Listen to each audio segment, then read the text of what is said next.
Hello students, स्वागत है आप सबका मेरे यूट्यूब चैनल पर। और राजस्थान की प्रमुख महिलाएं टॉपिक लेकर मैं आया हूं आपके लिए। बहुत इंपॉर्टेंट है। ये जो आप फ़ोटो देख रहे हैं, ये फ़ोटो है अंजना देवी चौधरी की। आप सोच रहे होंगे ये अंजना देवी चौधरी कौन है। तो ये है राजस्थान की पहली महिला जो स्वतंत्रता आंदोलन के दौरान गिरफ्तार हुई और एक बार नहीं, ये 2 बार जेल जाके आई थी। ठीक है, तो इसलिए ये मोस्ट इम्पोर्टेंट है आज़ादी के समय से। देखिए, इनका जन्म हुआ 1857 ईस्वी में श्री माधोपुर मतलब सीकर जिले में। राम नारायण चौधरी इनके पति का नाम था। और बिजोलिया बेगू बूंदी किसान आंदोलन में इन्होंने बढ़ चढ़कर हिस्सा लिया, भाग लिया और राजस्थान के स्वतंत्रता आंदोलन के दौरान गिरफ्तार होने वाली प्रथम राजस्थानी महिला बनी। और ये 2 बार जेल जाके आई, 1932 से 1935 के मध्य। अगला नाम आता है, ये जो है जानकी देवी बजाज का। जमनालाल बजाज, जिनको गांधी जी के 5वें पुत्र या गांधी जी के अच्छे मित्र कहा जाता है, जो गांधी जी को पूरा फाइनेंस करते थे। 1893 में इनका जन्म हुआ जावरा एमपी में। नमक सत्याग्रह में गांधी जी के साथ थे ये। 1930 में 6 माह के लिए इनको कारावास में जाना पड़ा नमक सत्याग्रह के टाइम पे। और 1956 में पद्म विभूषण प्राप्त करने वाली राजस्थान की प्रथम महिला यही थी। अखिल भारतीय 1933 में अखिल भारतीय मारवाड़ी महिला सम्मेलन की अध्यक्षता इन्होंने की कलकत्ता में। और 1944 में जयपुर प्रजामंडल के अधिवेशन की अध्यक्षता की। और इनकी आत्मकथा जो है वो है मेरी जीवन यात्रा। आत्मकथा का मतलब होता है इन्होंने अपनी कथा को लिखा है, कहानी। फिर उसके बाद नाम आता है कालीबाई, जो आप सुना होगा आपने। कालीबाई स्कूटी योजना सरकार ने चला रखी है। तो कालीबाई का क्या हुआ था कि इनके गुरु को किसी वजह से पुलिस ने पकड़ लिया, अंग्रेज़ों ने। ये देखिए, अंग्रेज़ों ने गाड़ी के पीछे कालीबाई के जो गुरुजी थे उनको बांध दिया था रस्सी से। और कालीबाई ने वो देखा और अपने हाथ में जो दांत ली थी जिससे कि गेहूँ काटते हैं, तो वो भाग के गई और उन्होंने हाथों हाथ से ये रस्सी को काट दिया। जैसे ही काटा, पुलिस वाले ने गोली चलाई और कालीबाई की वहीं पे मृत्यु हो गई। तो देखिए, रास्तापाल कांड, ये जो मैंने आपको बात बताई, ये इसको बोलते हैं रास्तापाल कांड। डूंगरपुर में हुआ ये 19 जून 1947 को। 13 वर्षीय बालिका अपने गुरु सेंगा भाई को बचाते वक्त पुलिस द्वारा हत्या कर दी गई इसकी। तो ये कालीबाई, जिनके नाम पे अभी कालीबाई स्कूटी योजना आप फॉर्म भरते हैं लड़कियों को। अभी जो बच्चियां हैं 10वीं 12वीं में अच्छे परसेंटेज लाती हैं, उन्हें स्कूटी दी जाती है। नगेंद्र बाला जो ये आप तस्वीर देख रहे हैं, ये नगेंद्र बाला जी की तस्वीर है। और केसरी सिंह बारठ की पोती है ये। 1941 से 47 में हाड़ौती किसान आंदोलन में सक्रिय रही। केसरी सिंह बारठ का नाम आपने सुना होगा, इनकी पोती है ये। 1960 में राजस्थान की प्रथम जिला प्रमुख बनी। राजस्थान की प्रथम जिला प्रमुख कौन बनी, अगर ये क्वेश्चन आता है तो इसका आंसर होगा नगेंद्र बाला मैडम। ये राजस्थान की प्रथम जिला प्रमुख बनी। फिर उसके बाद नाम आता है किशोरी देवी। किशोरी देवी हरलाल सिंह खर्रा की पत्नी। 25 अप्रैल 1934 को कठराथल सीकर में विशाल किसान आंदोलन सम्मेलन की अध्यक्षता इन्होंने की, जिसमें 10,000 जाट महिलाओं ने भाग लिया। उत्तमा देवी ने संबोधन दिया था यहाँ। फिर उसके बाद नाम आता है खेतूबाई।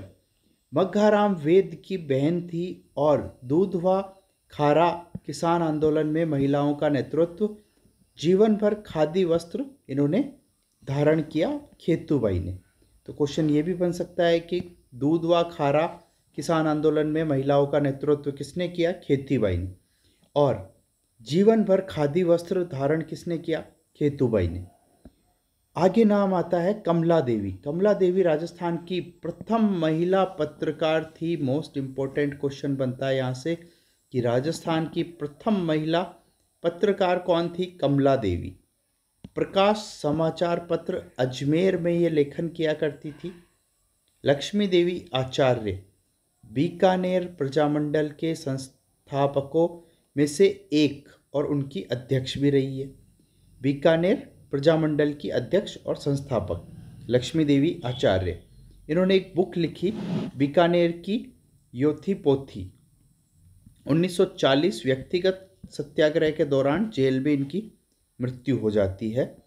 मणिबहन पांड्या भोगीलाल पांड्या की पत्नी थी ये, और वागड़ बा नाम से संबोधित किया जाता था इन्हें, वागड़ बा। रमा देवी जन्म रमा देवी का जन्म जयपुर में हुआ।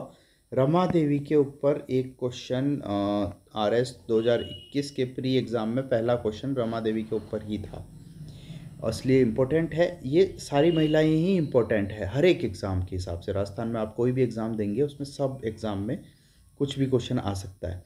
रमा देवी का जन्म जो है जयपुर में हुआ। 11 वर्ष की आयु में ये विधवा हो गई।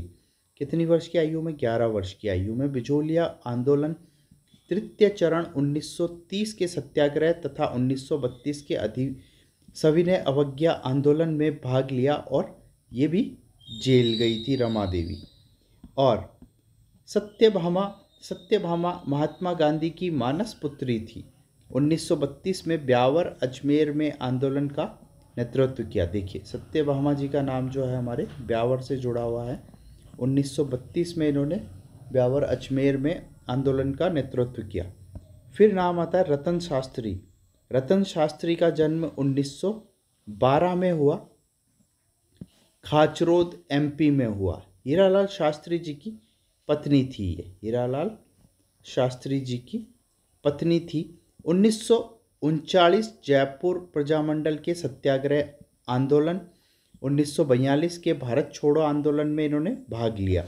तो देखिए जयपुर प्रजामंडल सत्याग्रह, भारत छोड़ो आंदोलन, इन आंदोलनों में इन्होंने बढ़ चढ़ के हिस्सा लिया और भाग लिया। और जीवन कुटीर संस्थान के कार्यकर्ता के रूप में इन्होंने काम किया। कौन सी संस्थान? जीवन कुटीर संस्थान, ठीक है। और ये इसकी स्थापना, जो जीवन कुटीर संस्थान है, इसकी स्थापना हीरालाल जी शास्त्री ने 1929 में की।